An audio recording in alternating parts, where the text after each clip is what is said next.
If you grew up in the 1970s, there are things you did as a kid that would absolutely get your parents pulled over, fined, or arrested today.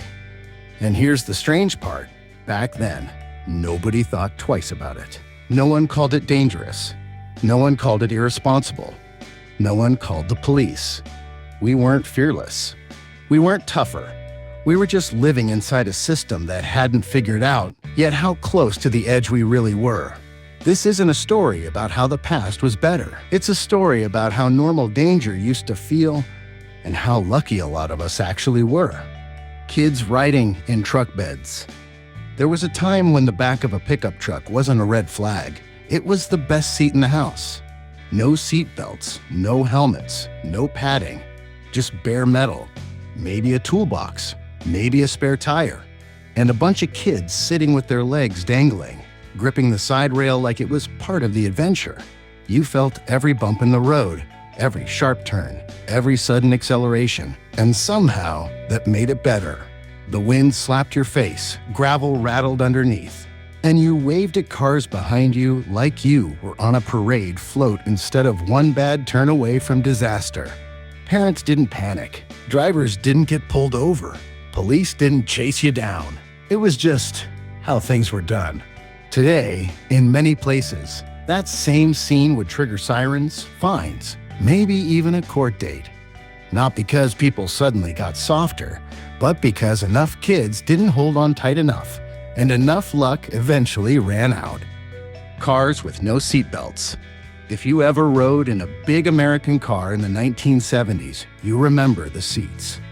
Long, shiny vinyl benches that felt like they'd been polished with lemon spray. No shoulder belts, sometimes no belts at all. When the driver turned right, everyone slid left. When the driver turned left, everyone slid right, laughing, bracing themselves with elbows and knees, treating basic physics like a party trick. You learned balance before you learned safety. Nobody strapped you in. Nobody checked twice.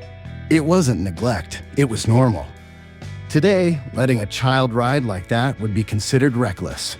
Back then, it was just another way to pass time on a long drive, press shoulder to shoulder, sliding together like loose change on a dashboard. Smoking on airplanes. There was a moment in history when stepping onto an airplane meant stepping into a flying ashtray. Smoke curled through the cabin. Ashtrays were built into armrests, and nobody thought it was strange to light up at 30,000 feet with strangers, children, and infants sitting inches away. You didn't ask if someone minded. You didn't apologize. It was simply allowed. Flight attendants handed out drinks, sometimes cigarettes, and the haze was so thick it became part of the atmosphere, like turbulence or engine noise. Looking back, it sounds absurd. Today, the idea of someone striking a match on a plane would cause instant panic. But in the 1970s, it was just another reminder that comfort always came before caution, and no one imagined the air itself could be a shared risk. Lawn darts for kids. If you didn't grow up throwing heavy metal darts across a backyard, you might not believe this was ever sold as a family game. They weren't plastic. They weren't soft. They weren't rounded. They were solid, weighted darts with sharp metal tips, designed to arc through the air and land point first into the ground. The box showed smiling families, kids lined up, parents watching proudly, as if this were no more dangerous than tossing a frisbee. And we played it exactly like that. You'd launch the dart high, watch it spin in the sunlight, and hope it landed where it was supposed to. Sometimes it did. Sometimes it didn't. Back then, nobody talked about risk assessments or product liability. If someone got hurt, it was chalked up to bad luck or poor aim. Today, it's almost impossible to explain how casually something that dangerous was handed to children and called entertainment.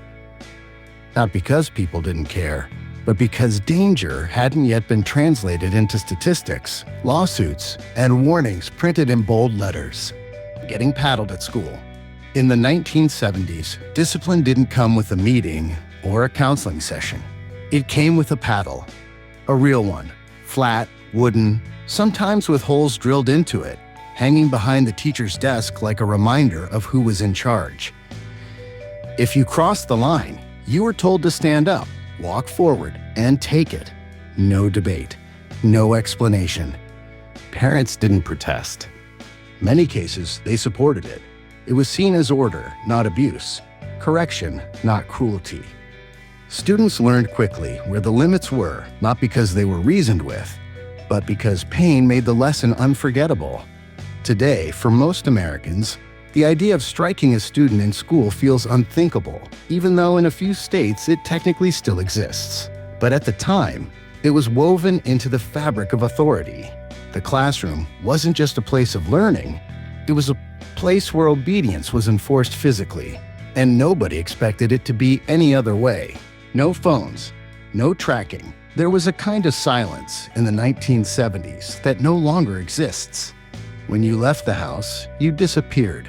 No phone, no tracking, no check-ins. If you didn't come home until dark, nobody assumed the worst. They assumed you were busy. Parents didn't hover. Friends didn't panic. Being unreachable wasn't alarming, it was normal. You could wander for hours, ride bikes across neighborhoods, sit somewhere alone with your thoughts, and the world didn't demand to know where you were every second. That solitude wasn't loneliness, it was space. Today, constant contact is expected. Silence feels suspicious. Back then, silence was freedom. And while it didn't make life safer, it made it feel larger, slower, and strangely more human. In the 1970s, toy guns didn't look like toys. They looked real. Heavy, dark, detailed down to the grip and barrel, sometimes even made of metal. Kids ran through neighborhoods holding them, pointing them, pretending to be soldiers or cops, and nobody screamed. Parents didn't panic. Neighbors didn't call the police. Everyone understood it was play. There was an unspoken agreement that imagination didn't equal danger. Today, that same object would stop traffic, shut down a school, and possibly end a life before anyone had time to explain. The toy didn't change. The world around it did. Reality caught up to appearances, and suddenly, what once felt harmless became unacceptable. Not because children changed, but because consequences became impossible to ignore. Drinking and driving was normal. There was a time when having a few drinks and then driving home wasn't seen as reckless. It was routine.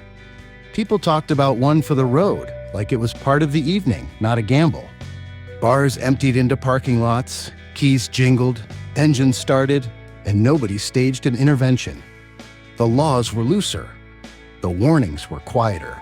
Accidents happened, but they were framed as tragedy, not prevention failures. Only later did patterns emerge, numbers pile up, and stories connect. We understand today how dangerous driving after drinking truly was. But back then, the danger wasn't invisible, it just wasn't named yet. Responsibility came later, after enough lives proved that casual habits can still be lethal. Cigarettes from vending machines. There were machines that sold adulthood for pocket change. You dropped in coins and out came cigarettes. Sometimes beer. No questions, no ID.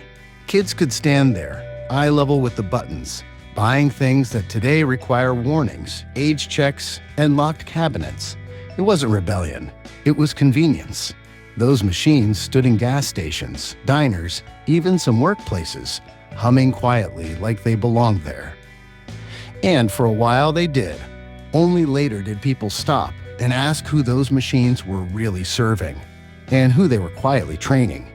When they disappeared, it wasn't because the past was wrong, but because the future demanded better boundaries. Babysitters with no rules. Babysitting in the 1970s didn't come with training manuals or background checks. It came with a house key, a fridge full of soda and beer, and a quick wave from parents already halfway out the door. Teenagers were left in charge of children with no phone to call for help, no list of emergency numbers taped to the wall, and no expectation that anything could possibly go wrong. After the kids went to sleep, the house often turned into something else entirely. A cigarette by the window, a drink from the fridge, sometimes friends stopping by Because why not? It wasn't neglect. It was trust, stretched thin and held together by habit. Parents assumed maturity would rise to the occasion. Sometimes it did. Sometimes it didn't. Today, the idea of a 15-year-old drinking, smoking, and hosting friends while responsible for a child would cause outrage. Back then, it barely raised an eyebrow. Not because people didn't care, but because responsibility was learned by being handed too much of it too soon. We didn't grow up in a safer world. We grew up in a quieter one, where danger didn't announce itself with warning labels and alert tones. A world that trusted people to figure things out as they went, and sometimes paid the price when they didn't.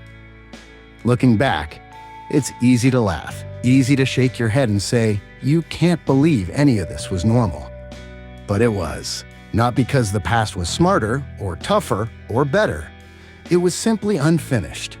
The rules we live with now were written by the mistakes we survived then. And every memory you just smiled at is proof that luck played a bigger role than we like to admit. If you lived through it, you weren't fearless. You were fortunate.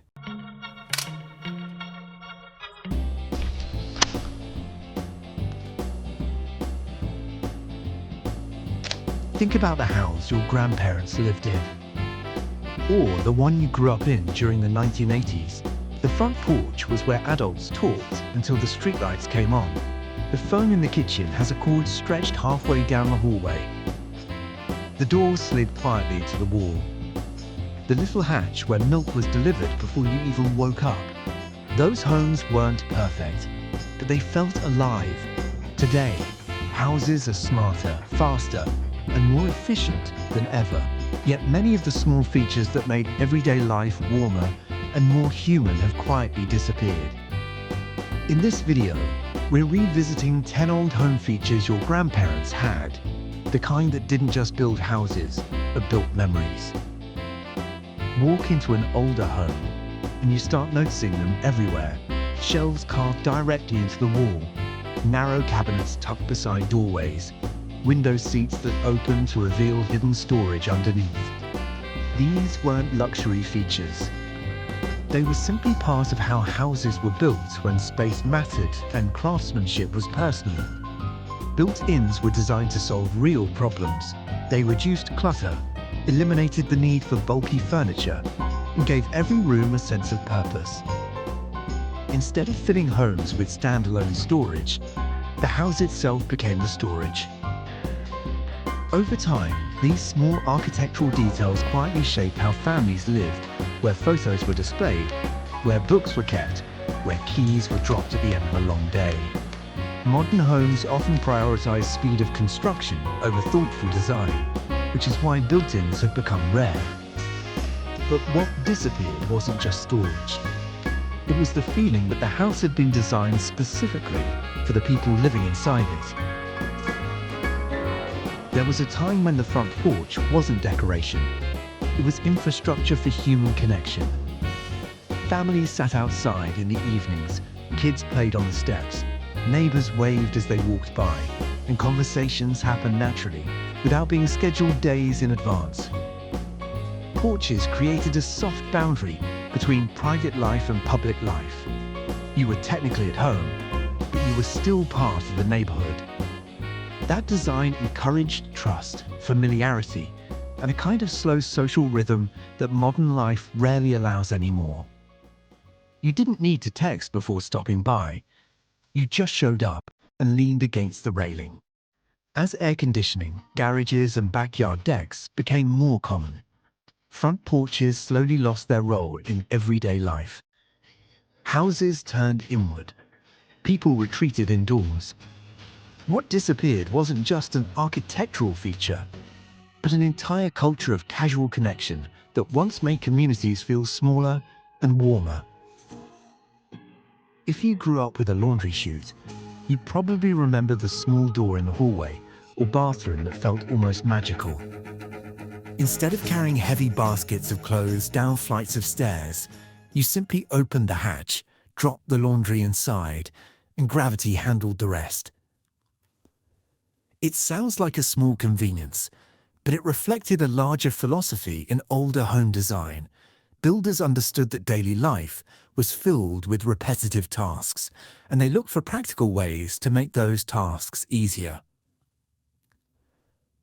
Laundry chutes weren't about luxury. They were about respect for effort, especially in multi-story homes where doing chores already required enough energy. Today, safety concerns and changing floor plans have made laundry chutes far less common. But the reason people still miss them is simple: they worked beautifully. They made everyday life smoother in a way that felt thoughtful rather than technological, which is exactly why they continue to live so vividly in people's memories. Pocket doors were one of the most elegant solutions ever built into American homes. With a gentle pull, a room could transform from open and social to quiet and private, all without sacrificing a single inch of floor space. These doors didn't swing outward, didn't interrupt furniture placement, and didn't demand attention. They simply disappeared when you didn't need them and reappeared when you did. That flexibility shaped how families used their homes.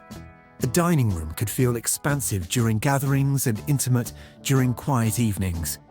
A living space could shift with the rhythm of the day. Modern construction often skips pocket doors because they cost more to install and require better craftsmanship. What we lost wasn't just a type of door, but a subtle ability for homes to adapt gracefully to real human moments.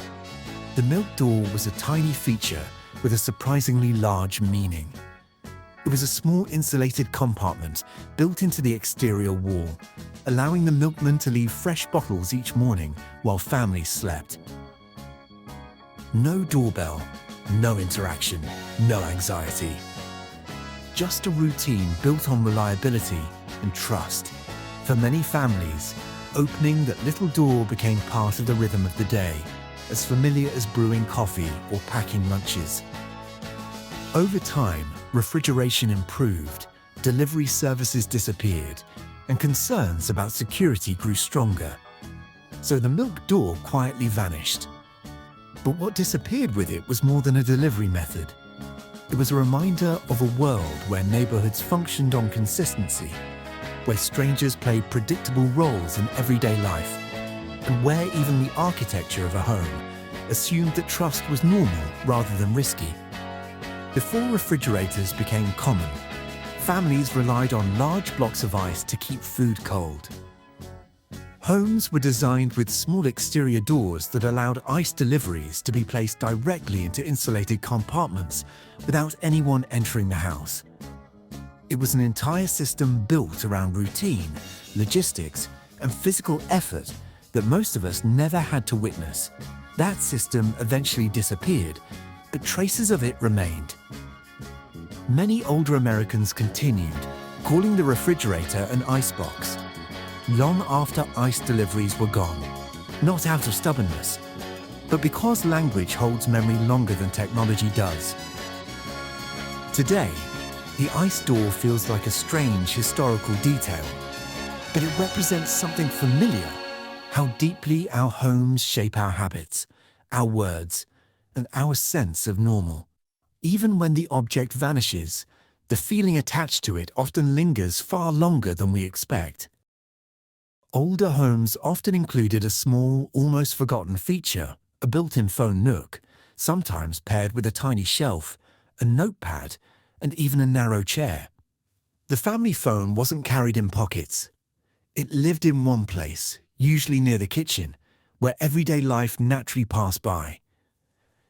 That physical anchor shaped behavior. Conversations happened where the household gathered. Kids stretched the long cord around corners for privacy, while parents pretended not to listen. Important calls felt like events, not interruptions. The phone was part of the home's rhythm, not something that followed you everywhere. Smartphones made communication constant and portable, but they also erased the idea that certain moments deserved focus. What disappeared wasn't just furniture built into the wall, but the subtle boundary between connection and quiet. Above the doors in many older homes, there were narrow windows most people barely noticed, yet they played a powerful role in how those houses felt. These transom windows allowed light to move through hallways and helped warm air escape, especially at night when bedroom doors were closed. Before air conditioning became standard, houses were designed to work with the environment instead of sealing it out. Opening those small windows created gentle airflow, making rooms feel cooler, brighter, and less confined. They were a simple, passive solution that required no electricity, no apps, and no control panels. Modern homes rely heavily on mechanical systems for comfort, which makes features like transom windows feel unnecessary. But what disappeared was a kind of architectural wisdom, the idea that a house should collaborate with nature instead of constantly fighting against it. In many mid-century homes, the attic fan was the quiet hero of summer nights. You opened a few windows, flipped the switch, and felt the entire house begin to breathe. Warm air was pulled upward, cooler air flowed in, and suddenly sleep felt possible again without relying on expensive air conditioning. The sound of that fan became part of the background of family life, a steady hum that signaled relief after a hot day. It wasn't flashy technology, but it worked remarkably well, especially in climates where nights cooled naturally. As central air systems became standard, attic fans faded into obscurity. Yet they represented something thoughtful about older design, efficiency through simplicity. Instead of overpowering the environment, these homes used smart airflow to create comfort in a way that felt gentle, practical, and deeply human. Many older homes, especially in rural areas, included underground spaces that served multiple purposes, storing food, preserving harvests, and providing shelter during severe storms. These weren't afterthoughts. They were fundamental parts of how a house functioned. A root cellar stayed naturally cool year-round, keeping vegetables fresh long before modern refrigeration existed. During tornado warnings or violent storms, that same space became a place of safety, where families gathered and waited together. It wasn't just storage. It was security built into the foundation of daily life. Modern homes rely on appliances and external infrastructure to handle those needs, which has made spaces like these increasingly rare. What disappeared wasn't only a room beneath the house, but the comforting sense that your home itself was actively designed to protect you. None of these features made homes more impressive on paper. They didn't raise property values. They didn't show up in advertisements. But they shaped how people moved, rested, talked, and lived inside their walls. Modern houses are smarter, faster, and more efficient than ever. That part is true, yet somewhere along the way, we traded away a few quiet comforts, the kind that didn't need to be explained or upgraded because they simply worked. Not everything old deserves to return, but some ideas were never truly outdated, only forgotten. So now I'm curious. If you could bring back just one of these features into your own home, which one would it be, and why? And if this video reminded you of a house, a room, or a moment you haven't thought about in years, share it with someone who might remember it too. Some memories deserve more than silence.